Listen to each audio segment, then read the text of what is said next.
अस्सलाम वालेकुम students. Study time की तरफ से मैथ्स का टीचर। हम लोग आज क्लास 12 यानी कि सेकेंड ईयर वाली क्लास है आज। तो 7.1 हमने शुरू करा है आज, और इससे पहले जो क्वेश्चंस थे, क्वेश्चन 6 से पहले 5 तक, वो पिछली क्लासेस में हम कर चुके हैं। आज हम क्वेश्चन नंबर 6 से स्टार्ट लेंगे और थोड़ा आगे तक जाएंगे। तो 7.1 में हमने क्वेश्चन नंबर 6 को आज स्टार्ट लेना है, और पहला सवाल हमारा क्या आता है, तो फाइंड मिड पॉइंट्स। देखिए, मिड पॉइंट्स लाइन के अंदर किस तरह से मामला होते हैं, जरा आप ये देख सकते हैं। यहाँ पे लिखा हुआ है m और n। m का कोऑर्डिनेट है -4 टू n का कोऑर्डिनेट है -4 -2। अच्छा, मिड पॉइंट का नया फार्मूला है, वो आपके लिए नया क्या है, ये 9th क्लास में पढ़ के आए हैं हम लोग। 9th क्लास में चैप्टर नंबर 16 में ये फार्मूला मौजूद है, ठीक है। तो मिड पॉइंट फार्मूला होता है x equals to x1 plus x2 upon 2, y equals to y1 plus y2 upon 2। ये मिड पॉइंट फार्मूला होता है। थोड़ी सी मैंने डायग्राम बना के थोड़ा सा वजाहत दे दी है इसकी, कि एक लाइन है, लाइन सेगमेंट है, एक पॉइंट इसका एंड पॉइंट एम है और एक एन है। इसके बीच का जो पॉइंट है मिड पॉइंट कहलाता है, वो आपको मालूम करवाने को कहा गया है, पॉइंट मिड पॉइंट्स। तो एम और एन दो कोऑर्डिनेट थे, इसके बीच जो कोऑर्डिनेट आएगा वो मिड पॉइंट, उसकी वैल्यू क्या होगी। तो हमने ये वाला फॉर्मूला यूज करना है। अच्छा, फर्स्ट पॉइंट जो आपका एम था, वो उसको हमने मान लेना है, एज्यूम करना है x1 y1, और जो दूसरा पॉइंट है वो x2 y2 हम ले लेंगे, और यहाँ इस फॉर्मूले के अंदर उसको पुट करवा देते हैं। तो x1 की जगह पर आपका आ गया -4, और x2 की जो जगह पर आ गया वो भी -4 ही है, तो प्लस माइनस माइनस हो जाएगा, ठीक है। अच्छा, उसके बाद हो ये जाएगा कि आपका माइनस माइनस आप होता है प्लस होता है, तो -4 क्या हो गया, -8 हो गया अपॉन 2, 2 1 2, 2 4 -4 इसका आंसर हो गया, ठीक है। उसके बाद हम चलते हैं y की तरफ। तो y का जो फॉर्मूला है वो है y1 प्लस y2। तो y1 क्या है 2, y2 क्या है -2। तो ये हो गया 2 -2, 2 2 कैंसिल हो गया, 0 हो गया, 0.2 0। तो x की वैल्यू -4 आ गई, y की वैल्यू 0 आ गई। तो जो मिड पॉइंट कोऑर्डिनेट जो इसके बीच में जो निकलेगा वो आएगा -4 और 0, यानी कि x -4 है और y आपका 0 है। इसको हम एब्सिसा पढ़ते हैं x को, और y को हम ऑर्डिनेट पढ़ते हैं। तो एब्सिसा और ऑर्डिनेट यानी कि x और y की वैल्यू इस मिनट पॉइंट के थ्रू आ चुकी है, आपका आंसर आ गया। पार्ट 2 से 4 तक आप लोग खुद से कर लें, ये कोई ऐसा इफेक्टिव क्वेश्चन नहीं है, ये तो बार बार आपको यूज हो भी होगा, वैसे एमसीक्यूज के तौर पे शायद आए तो आए, अदरवाइज ये आपको बताने के लिए था कि एक फॉर्मूला है मिड पॉइंट का और कैसे यूज होता है, तो इसलिए ये सवाल था। अच्छा, क्वेश्चन 6 के बाद हम 7 पे चलते हैं। 7 पे आपको कहा जा रहा है कि एक पॉइंट बीच में मालूम करें किसके। एक पॉइंट है आपका 4 -1, एक पॉइंट आपका है 4 और 3। इसके दरमियान एक ऐसा पॉइंट मालूम करें जहां पर ये रेशो बन रहा है 3:1, यानी कि 3 हिस्सा इधर कट रहा है, एक हिस्सा उधर आ रहा है। तो जो हिस्से वाले होते हैं वो मिड पॉइंट में नहीं आते, मिड पॉइंट में तो बीच का आएगा। हिस्से में कुछ इधर रेशो होता है, कुछ इधर रेशो होता है। तो फॉर्मूला फॉर रेशो, अच्छा इसमें दो फॉर्मूले होते हैं, एक इंटरनली होता है और एक आपका एक्सटर्नली होता है। तो बाद में बात करेंगे, पहले इंटरनली की बात कर लेते हैं।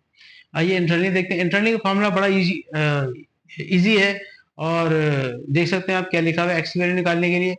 x equals to M X two plus N X one upon M plus N. इसी तरीके से y के साथ भी है, बस y2 x2 वन में y1 y2 लग जाएगा। होता क्या है कि जो दो एंड पॉइंट्स हैं, एक को हम x1 y1 ले लेते हैं, दूसरे को एंड दूसरे वाले को हम लेते हैं x2 y2। बीच वाला xy यानी जो रेशियो में पॉइंट पूछा जा रहा है, ये आपको मालूम करना है, ये x और ये y है। रेशियो में जो कट रहा है उसको m और n से डिनोट करते हैं, m रेशो n। तो m रेशो n कितना है, 3:1। ये 3:1 है, इसको m और n को दिया जाएगा, तो m 3 कहलाएगा और n आपका 1 कहलाएगा। तो इसका सिंबल है, पहले वाले का m है, 3 आ गया, n आपका 1 आ गया। ये आपका इस रेशियो से कट रहा था, इसको सिंबल m और n से लेते हैं। तो m n भी हो गया, सारी वैल्यूज आपको पुट करानी है, इसमें आंसर आ जाना है। अच्छा, m की जगह पर आएगा आपका 3, x2 की जगह पर आपका आएगा 4, प्लस आया साइन, n की जगह पर आपके आ गया 1, और x1 की जगह पर आपके आ गया 4। सिंपल सिंपल है आगे काम। तो 3 4 12, 4 1 4, 12 4 जमा कराएं 16 होता है, 16/4।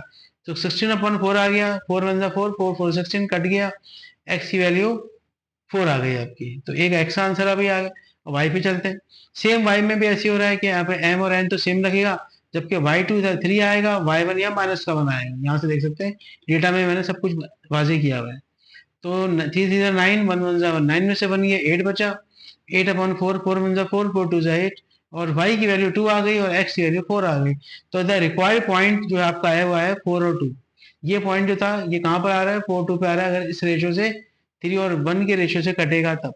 अच्छा ये इंटरनली था, अब हम करते हैं जरा एक्सटर्नली।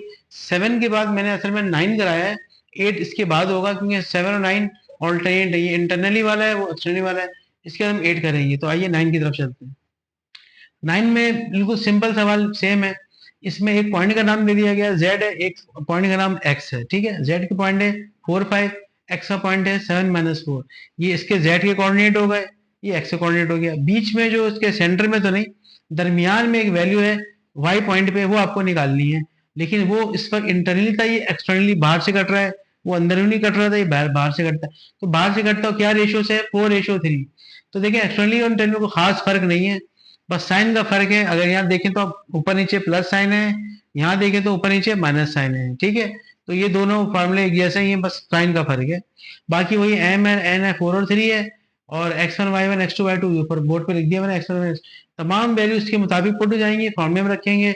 और यहाँ पे आपका m और n आ गया नीचे ऊपर, यहाँ पे आपका क्या आएगा 7 यानी कि x2 आ गया, 4 आपका x1 आ गया, 4 3 12, 4 28, 28 में 12 आपका जो है कि 16 बचेगा, 4 में 3 माइनस हुआ 1 बचेगा, 1 नीचे लिखते नहीं है, सिर्फ 16 आप लिख देंगे, आंसर आपका आ जाएगा, ठीक है। y की तरफ चलते हैं, वही है m और n, तो वही है 4 3, जैसे कि उन्होंने लिख दिया 4 3, ठीक है ना। लेकिन पहले प्लस था, अब क्या होगा माइनस, क्योंकि ये आपका एक्सटर्नली का फॉर्मूला यहाँ पे इस्तेमाल हो रहा है। तो 4 में 3 गया, नीचे 1 बच जाएगा।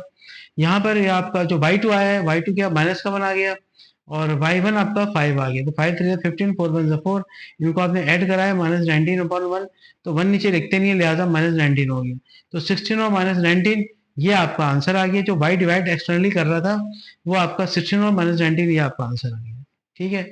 आइए क्वेश्चन नंबर 8 की तरफ चलते हैं। अच्छा स्टूडेंट्स, तो हम चलते हैं क्वेश्चन नंबर 8 पर, और 7.1 का क्वेश्चन 8 है। 7 मैंने पहले करा दिया था आपको, 9 मैंने आपको पहले करा दिया था, 8 अब आपको मैं करा रहा हूँ, तो मैंने 9 तक आपको पूरा हो जाएगा। आज ये क्वेश्चन नंबर 8 ही लॉन्ग में आता है, तो मैंने इसको थोड़ा बाद के लिए रखा था। तो ये लॉन्ग सवाल है ये, और काफ़ी इंपॉर्टेंट भी है, और आ भी सकता है। क्वेश्चन नंबर 8 सवाल में कह रहे हैं, अगर किताब में सवाल में आप पढ़ेंगे तो उसमें कहते हैं कि एक ट्राइंगल है जिसके मिड पॉइंट्स हैं, 3 मिड पॉइंट्स हैं, P है, Q है, एक R है। P है -2 और 2, Q है 2 और -1, और R है -1 और 4, ठीक है। ये गिवन है आपकी किताब में, सवाल में मौजूद है। ये सवाल आपसे क्या कह रहे हैं कि वर्टिसेस मालूम करने हैं, वर्टिसेस मतलब कोने, तीनों कोने मालूम करने हैं, कोने मतलब वर्टिसेस होता है। तो ए का कोना, पहला कोना क्या हो गया, ए का x dash y dash let कर लिया मैंने, बी को हमने S dash Y double dash और एक्स डबल डैश कर लिया, सी को X triple dash Y triple dash. तो ये ए बी सी, ये तीनों कोने हमने लेट कर लिए कि ये हमें मालूम करवाने हैं, यही आपको मालूम करना है वर्टिसेस। तो रिक्वायर्ड में क्या लिखा, vertices of triangle A B C, यानी कि ए वर्टेक्स, बी वर्टेक्स और सी वर्टेक्स, तीनों को मालूम करवाना है। तो आइए शुरू करते हैं। जैसा कि सवाल में एक वर्ड इस्तेमाल हुआ है मिड पॉइंट, तो मिड पॉइंट है पी क्यू और आर, तो आपको यूजिंग करना है मिड पॉइंट ही, फार्मूले से स्टार्ट होगा अभी। तो मिड पॉइंट फार्मूला क्या होता है, x = x1 + x2/2, y = y2/2। एक एक करके साइड लेंगे। सबसे पहली साइड मैंने कौन सी ली है, ए और बी, तो ए बी हम साइड ले लेंगे, और ए बी के अंदर जो मामला होंगे आपके सामने होंगे। ये है x1 y1, ये होगा x2 y2, ये होगा x और y, ठीक है, इसके हिसाब से पुट होगा। x के जगह पे -2 आया, y की जगह पर 2 आ गया, सही है। x1 और x2 क्या करना है, x1 है x डैश, x2 है x डबल डैश, इसी तरह से y के साथ भी है जैसे x के साथ हुआ। अच्छा अब ये 2 2 4 क्रॉस मल्टीप्लाई हो गया, -4 हो गया, ये x डबल डैश और x सिंगल डैश के साथ, ये बन गई इक्वेशन नंबर 1। सेम ऐसे ही y के साथ भी हुआ, 2 2 4, y सिंगल और डबल डैश = 4, इक्वेशन 2 हो गई। एक साइड हो गई खत्म। अब चलते हैं दूसरी साइड हो गई BC, तो BC में वही मिड पॉइंट फॉर्मूला इस्तेमाल करना है। अब ये x1 होगा x double dash y double dash, और जो x2 y2 होगा x triple dash y triple dash, x और y होगा 2 और -1। तो आइए शुरू करते हैं। 2x हो गया, y -1 हो गया, मिड पॉइंट की वैल्यू आ गई q की, सही है। अच्छा उसके बाद x1 क्या है, x1 आपका x डैश है, डबल डैश है, और x2 क्या है, x ट्रिपल डैश है। तो x double dash plus x triple dash divided by 2, 2 2 4 cross multiply करा, तो x double dash plus x triple dash, ये आपका इक्वेशन नंबर 3 हो गई, ठीक है।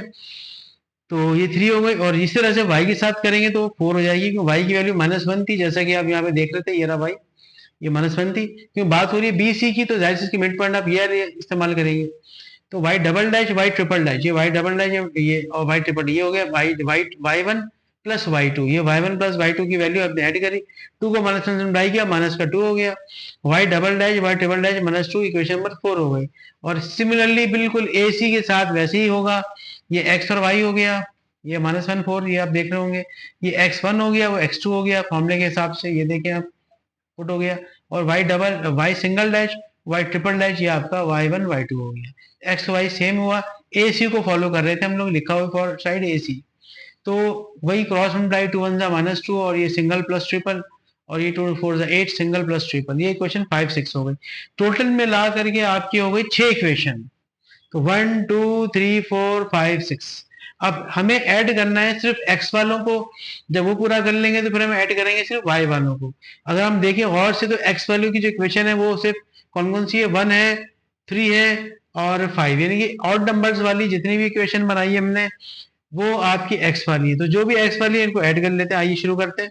पहले हमने लिखा x सिंगल डैश, फिर डबल डैश, ऐड हुआ x double dash x triple dash, ये देखते रहे आप, फिर ऐड हुआ x single dash x triple dash, इधर आपको ऐड हो गया।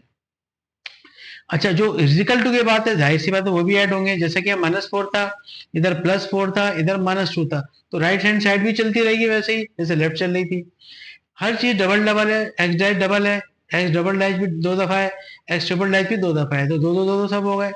यहाँ पे सिंप्लीफाई किया, -2 बचा, 2 आपका कॉमन आ गया, 2 नीचे आके डिवाइड हो गया, 2 2 कट गया, माइनस का 1 बच गया। ठीक है, ये इक्वेशन नंबर 1 कहलाएगी। अच्छा, अब आपको मालूम करना है कि x dash, x double dash और एक्स ट्रिपल डैश, पहले एक्स पे बात हो रही है तो हम यहाँ पे हेडिंग डाल देंगे for x single dash, single dash को इधर ही छोड़ देंगे, ठीक है ना, इधर -1 लिखा होगा राइट साइड पे, डबल और ट्रिपल डैश वहां चला गया, ब्रैकेट डाल के माइनस बाहर लिख देंगे, क्यों, क्योंकि मेन साइन माइनस लगा दी, मतलब वो दोनों चीज वहां पे आके माइनस हो गई। अच्छा, डबल डैश और ट्रिपल डैश डैश की जो वैल्यू है वो ये रही 4, तो मैंने यहाँ से उठाई 4, यहाँ पे आपको 4 पुट करना है, ठीक है, तो -1 -4 कितना होता है, -5, ये आपकी एक्स सिंगल डैश की वैल्यू आ गई -5, यानी कि ये वैल्यू आपने निकाल ली एक्स डैश। अब एक्स डबल डैश की बारी है, इक्वेशन ए को बार बार लेते रहेंगे और एक्स डबल डैश के लिए फॉर एक्स डबल डैश, तो सिंगल और ट्रिपल डैश वहां चले आएगा, -1 तो पहले से था, ये भी माइनस का हो गया। अब सिंगल प्लस ट्रिपल डैश की वैल्यू आपको चेक करनी क्या है, तो सिंगल और ट्रिपल डैश ये थे -2, तो यहाँ पर आपका माइनस का 2 पुट होगा, ये देख सकते हैं आप, -2 पुट हो गया आपका, तो माइनस माइनस +2 हो गया, 2 में से 1 गया 1, इस तरह एक्स डबल डैश आ गया। इसी तरह एक्स ट्रिपल डैश भी निकालेंगे। अब एक्स ट्रिपल डैश यहाँ से उठाया, ये इक्वेशन 1 से ए से, तो ये आपने यहाँ लिख दिया, -1 ये रहा, और ये सिंगल और डबल डैश वहां चला गया, तो इसकी वैल्यू बन गई -4, आप देख सकते हैं ये रही x single dash plus x double dash, ठीक है, तो यहाँ पे हमने वैल्यू लिख दी इसकी, -4 आ गया, माइनस माइनस +4 हो गई, 4 में से 1 गया, -1 हुआ, 3 बचा, तो ये x single dash, x double dash और एक्स ट्रिपल डैश, इन तीनों की वैल्यू हमने यहाँ तक निकाल ली है। अब बारी है y के लिए, तो y के लिए हमने सारे इवन नंबर वाले जो y के हैं, इक्वेशन 2, इक्वेशन 4 और इक्वेशन नंबर 6, इन तीनों को अब ऐड करेंगे ताकि y निकाल सकें। तो बिल्कुल सेम प्रोसेस है, आप देख सकते हैं। इसके आगे क्या था, राइट साइड पे 4 था, माइनस का 2 था और प्लस का 8 था, राइट साइड पे हमने ऐड कर दिया, यहाँ पे 10 बचाया, 2 हमें कॉमन, 2 हर चीज डबल थी, 2 कॉमन आ गया, 2 डिवाइड होगा, यहाँ पे 5 बचेगा। इस तरह से y सिंगल डैश निकालेंगे तो यहीं पे रखेंगे, 5 यहीं पर है, माइनस है, ये दोनों चीज वहां गई तो माइनस की हो गई, और ये सिंगल अपना y double dash y triple dash, तो y डबल और ट्रिपल डैश की जो वैल्यू है वो आपके सामने निकाली थी आपने, वो आपकी जो वैल्यू निकली है वो क्या निकली थी, वो आपको ऊपर से निकाली थी जो हमने, वो हमने यहाँ पे पुट कर देंगे। तो आइए, वो वैल्यू कहाँ निकाली थी, वो वैल्यू हमने यहाँ निकाली थी, y double dash y triple dash, तो y double dash y triple dash की वैल्यू थी -2, ये आप देख सकते हैं, तो हमने -2 पुट कर दिया, तो माइनस माइनस क्या हुआ, +2 हो गया, ये 7 हो गया, तो पहली y डैश की वैल्यू आ गई +7, ठीक है, तो y सिंगल डैश आपकी 7 आ गई है, ठीक है। अब आइए बारी है y डबल डैश की, तो वही बात करेंगे, क्वेश्चन नंबर 20 से y डबल डैश निकालेंगे तो सिंगल और ट्रिपल डैश वहां चले आएगा, माइनस हो जाएगा। अब सिंगल और ट्रिपल डैश की y की जो वैल्यू थी वो हमने ऑलरेडी निकाली हुई है, उसकी वैल्यू कितनी, 8 आई थी पहले 6 इक्वेशन से, तो 8 हमने यहाँ पुट कर देना है, 5 में से 8 गया, -3 बचता है। इस तरह से single last y triple dash रह गया आपके पास, तो सिंगल और डबल वहां गया, जाहिर सी बात है, अभी आपको ये निकालना है सिर्फ, तो ये सिंगल और डबल वहां चले जाएगा, तो ये माइनस का हो जाएगा। तो सिंगल डबल की जो वैल्यू थी वो हमने सबसे पहले निकाल ली थी, और वो जो आपने वैल्यू निकाली थी वो आपकी आई थी 4, ये देख सकते हैं 4 वाली आपकी वैल्यू आई है, तो 4 हमने यहाँ पर पुट करा दिया, ठीक है। तो यहाँ 4 पुट हुआ तो 5 तो था ही लिखा हुआ, तो 5 और 4 माइनस हो गया, 1 बच गया, खत्म। Required vertices of triangle ABC, आखिरी काम। ए हमने लेट किया था X dash Y dash, B X double dash Y double dash, C X triple dash Y triple dash, ठीक है। एक्स डैश वाई डैश जो हमने निकाला है यहाँ से, जैसे कि आपने एक्स डैश निकाला था -5, वाई सिंगल डैश निकाला था आपने 7, तो -5 7 पहला आ गया ए। इसी तरह से बी की बात हुई थी x double dash, x double dash 1 आया था तो 1 आ गया। एक्स वाई डबल डैश आपका -3 आया था तो -3 आ गया। सी आपके पास आया X triple dash Y triple dash, X triple dash आपकी वैल्यू क्या 3 है तो आपने यहाँ पे 3 लिख दिया, ये रखते हैं आप। वाई ट्रिपल डैश की वैल्यू आपकी जो आई थी वो क्या आई थी, वो आपने यहाँ पे पुट कर देना है, ठीक है ना। वाई ट्रिपल डैश, तो वाई ट्रिपल डैश की 1 आई थी, लिहाजा आपने 1 ये रही 1, ठीक है, ये 1 आपने पुट कर दी। तो ये आपका यही आंसर है, और ये लॉन्ग क्वेश्चन में आता है, ये बुक में भी सेम आंसर मैच कर लें, ये आगे पीछे से कुछ नहीं होता, ये तो हमने खुद लेट किया है, ए ये है, बी ये है, कोऑर्डिनेट सेम होने चाहिए। तो बुक में भी सेम आंसर है, आप चेक भी करें और इसको दोबारा रिवाइज करिएगा, इसको शेयर कराएं और हमारे पेज को लाइक करें, शेयर भी कराएं। स्टडी टाइम चैनल आपके लिए ही है, आप इसको रोज़ाना देखा करें, इसमें फिजिक्स केमिस्ट्री और मैथ्स की क्लासेस वक्त जारी हैं। इंशाल्लाह जल्द हम और मज़ीद क्लासेस का भी आगाज़ करने वाले हैं। Thank you.